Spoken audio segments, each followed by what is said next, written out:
안녕 여러분! 엄마의 인형 동화 동글쌤이에요. 이번에 읽어볼 동화는 바로 빨간 구두예요. 그럼 인형들과 함께 동화 나라로 떠나볼까요?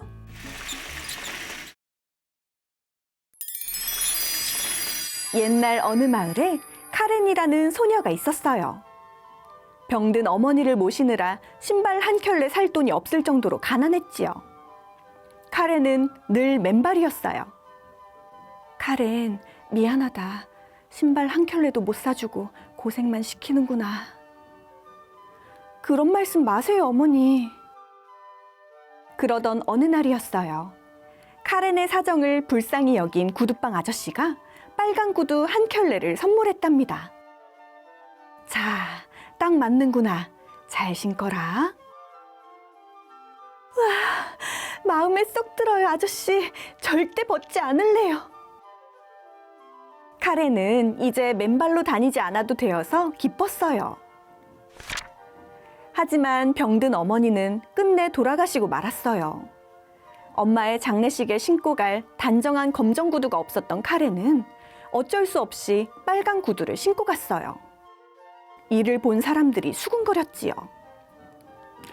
이런, 어떻게 어머니 장례식에 저렇게 화려한 구두를 신을 수가 있다? 그러게 말이에요. 카렌은 누가 뭐라든 전혀 신경 쓰지 않았어요. 누가 뭐래도 이 빨간 구두를 절대 벗지 않을 거야. 어느 날 카렌의 사정을 가엾게 여긴 마음씨 착한 할머니가 찾아왔어요. 나도 가족이 없단다. 이제부터 이 할미와 함께 사는 게 어떻겠니? 정말요? 네, 좋아요. 그 후로 카렌은 할머니의 저택에서 함께 살게 되었지요. 하루는 할머니가 은화 한 잎을 주며 말했어요. 카렌, 교회 갈 때 신을 단정한 검정 구두를 사오거라. 네.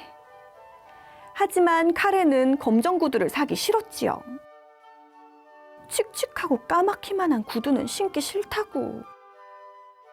결국 구두를 사지 않은 채 저택으로 돌아갔지만 할머니께는 검정 구두를 사왔다고 거짓말했어요. 눈이 어두운 할머니는 카렌의 말을 믿었지요. 교회에서도 빨간 구두를 신은 카렌에게 사람들이 뭐라 해도 카렌은 듣지 않았답니다.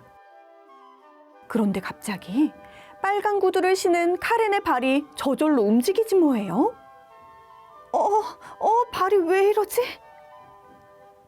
다른 사람들 눈에는 카렌이 마치 춤추는 것처럼 보였어요.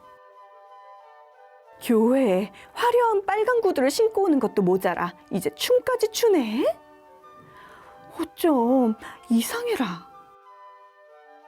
그때 이상하게도 빨간 구두가 카렌의 발을 더 옥죄더니 점점 더 빨리 움직이게 되었어요. 제발 저 좀 도와주세요. 이 구두 좀 벗겨주세요. 네? 그제야 카렌의 사정을 알게 된 사람들은 간신히 카렌의 발에서 구두를 벗겨냈지요. 저주받은 구두가 틀림없어. 이 사실을 알게 된 할머니도 조용히 카렌을 불러 타일렀어요. 카렌, 이 할미에게 거짓말한 건 용서할 테니 다시는 저 위험한 구두를 신지 말거라. 알았지? 알겠습니다. 하지만 카렌은 빨간 구두를 버리기 싫었어요. 밤이 되면 조심스레 꺼내어 신어보았지요. 언제부턴가 점점 카렌이 이상하게 변하기 시작했어요. 할머니가 몸져 누워 계신데도 매일같이 무도회에 참석해 춤만 추었지요. 물론 빨간 구두를 신고 말이에요. 결국 할머니마저 돌아가시고 말았어요. 카렌은 할머니 장례식에도 빨간 구두를 신었지요. 카렌의 구두를 본 사람들이 화가 나 소리쳤어요. 할머니 장례식까지 그 구두를 신고 오느냐? 당장 벗지 못해? 그때였어요. 카렌이 구두를 벗으려는 순간 또다시 발이 저절로 움직이기 시작했어요. 빙그르르 돌기도 하고 껑충껑충 뛰기도 하며 전혀 멈출 생각을 하지 않았지요. 구두가 또 이상해요. 제발 저 좀 도와주세요. 하지만 이제 그 누구도 카렌을 도와주지 않았답니다. 카렌의 발은 몇 시간이 지나도 멈추지 않았고 깊은 숲속까지 들어가게 되었어요. 게다가 점점 더 카렌의 발을 옥죄기 시작했어요. 너무 아파. 마침 지나던 나무꾼을 발견한 카렌은 목청껏 도움을 청했어요. 제발 저 좀 도와주세요. 이 구두 좀 벗겨주세요. 사정을 알게 된 나무꾼은 카렌의 발에서 빨간 구두를 벗기려고 애썼어요. 하지만 그럴수록 구두는 발을 더 옥죄었지요. 이런, 어쩔 수 없겠어. 도끼로 구두를 자르는 수밖에. 결국 나무꾼은 도끼로 구두를 내리쳤어요. 드디어 빨간 구두가 카렌의 발에서 떨어졌지요. 정말 감사합니다, 나무꾼님. 왜 진작 사람들의 말을 듣지 않은 거니? 큰일 날 뻔했잖아.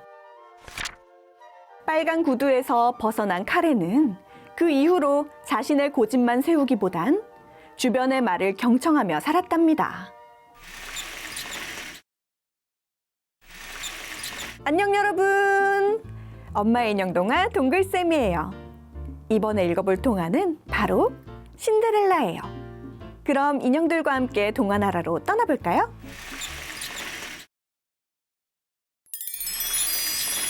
한 마을에 착하고 아름다운 소녀가 살고 있었어요. 안타깝게도 소녀의 어머니는 일찍 돌아가시고 아버지는 새어머니와 결혼하게 되었지요. 하지만 불행히도 아버지마저 세상을 떠나고 소녀는 새엄마와 언니들과 함께 살게 되었어요. 새엄마와 언니들은 소녀에게 온갖 집안일을 시키고 구박하였지요. 어머, 이 제투성이 아가씨 좀 봐. 그러게, 정말 제투성이네. 이제부터 신데렐라라고 불러야겠다. 신데렐라라니, 너한테 딱 맞는 이름이다. 신데렐라는 제투성이 아가씨라는 뜻이었어요. 그러던 어느 날 궁전에서 열리는 무도회에 초대장이 날아왔어요. 새엄마와 언니들은 무도회 날이 오기만을 기다렸지요. 드디어 기다리고 기다리던 무도회 날이 되자 새엄마와 언니들은 예쁘게 치장하고 파티에 갈 준비를 하였어요. 신데렐라, 어서 빨리 내 옷 좀 갖다 줘. 아니야, 내 머리부터 해줘. 신데렐라는 새엄마와 언니들의 심부름을 하느라 정신이 없었어요. 그렇게 새엄마와 언니들은 준비를 마치고 마차에 올라탔어요. 어머니, 저도 무도회에 가고 싶어요. 얘, 너는 무도회에 입고 갈 옷도 한 벌 없잖아. 신데렐라, 우리가 파티에 다녀올 동안 넌 빨래와 청소를 해놓거라. 그래, 신데렐라, 너는 집이나 잘 지키고 있으렴. 그렇게 혼자 남겨진 신데렐라는 너무 슬퍼서 눈물이 났어요.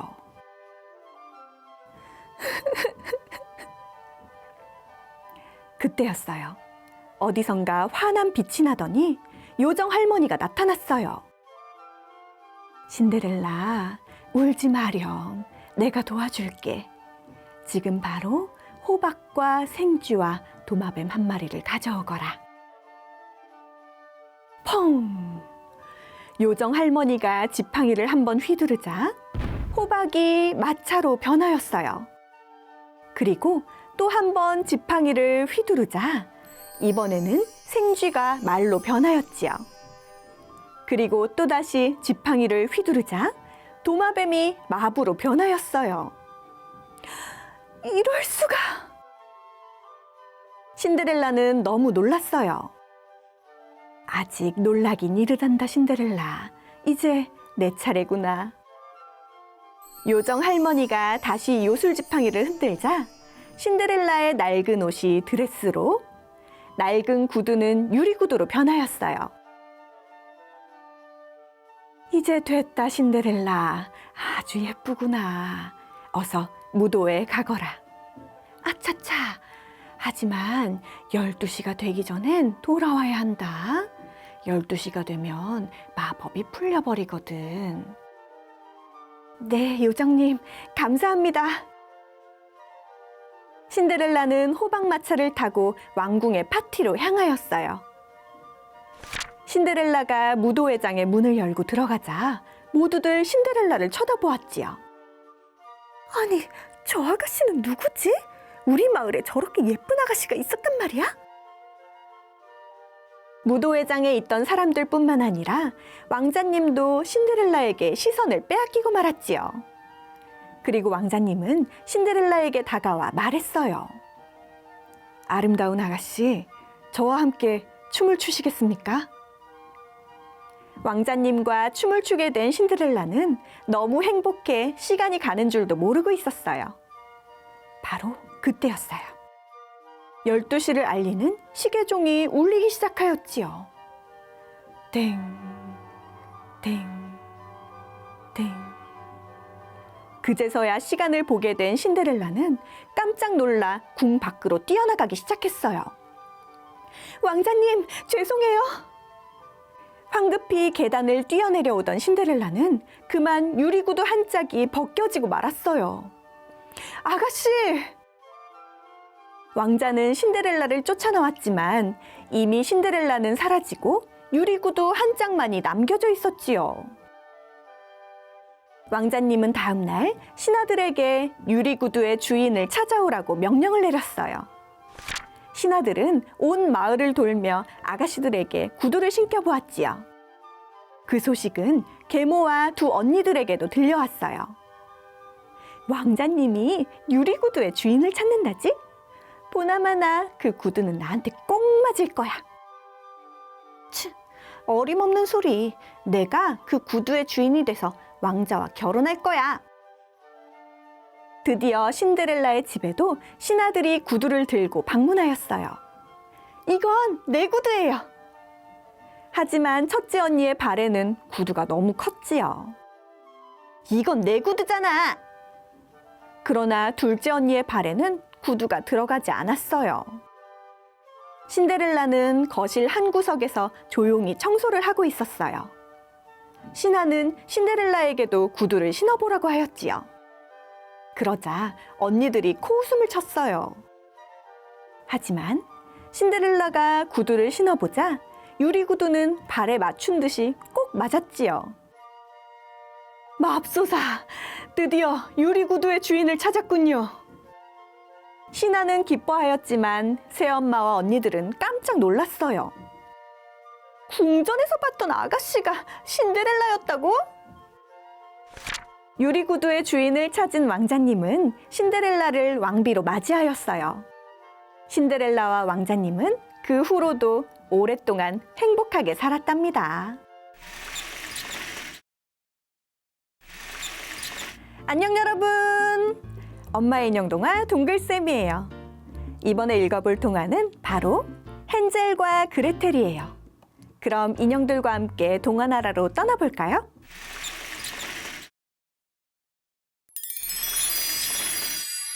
헨젤과 그레텔의 집은 아주 가난했어요.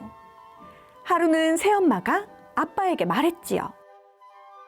여보, 먹을 것이 다 떨어졌어요. 이러다 굶어 죽겠어요. 그러니 애들을 숲에 갖다 버리세요. 우연히 이 얘기를 들은 헨젤은 마당에서 하얀 조약돌을 주워 주머니에 담았어요. 날이 밝자 아빠는 헨젤과 그레텔에게 나무를 베러 가자고 하였어요. 헨젤은 숲으로 가는 길에 조약돌을 하나씩 떨어뜨렸지요. 깊은 숲속에 들어서자 아빠가 말했어요. 나무를 베어올 테니 너희는 여기서 기다리고 있거라. 헨젤과 그레텔은 계속 아빠를 기다렸지만 캄캄한 밤이 되도록 아빠는 오지 않았어요. 오빠, 이제 우린 어쩌면 좋아? 울지 마, 그레텔. 조약돌을 따라가면 집에 갈 수 있어. 헨젤과 그레텔은 조약돌을 따라 무사히 집으로 돌아왔어요. 헨젤과 그레텔이 집으로 돌아오자 새엄마는 깜짝 놀랐어요. 며칠 지나지 않아 먹을 것이 또 떨어지자 새엄마는 다시 아빠에게 말하였어요. 이번엔 더 깊은 숲속에 아이들을 버리고 오세요. 이 이야기를 듣고 깜짝 놀란 헨젤이 조약돌을 주우려고 했지만 문이 꽁꽁 잠겨 있어서 밖으로 나갈 수가 없었지요. 헨젤은 조약돌 대신 빵 한 조각을 주머니에 넣었어요. 다음 날 아침 아빠가 말했어요. 오늘은 좀 더 깊은 숲으로 갈 테니 잘 따라오거라. 헨젤은 빵 조각을 떨어뜨리며 아빠를 따라갔어요. 숲속에 들어서자 아빠는 나무를 베러 갔고 또 날이 어두워질 때까지 돌아오지 않았지요.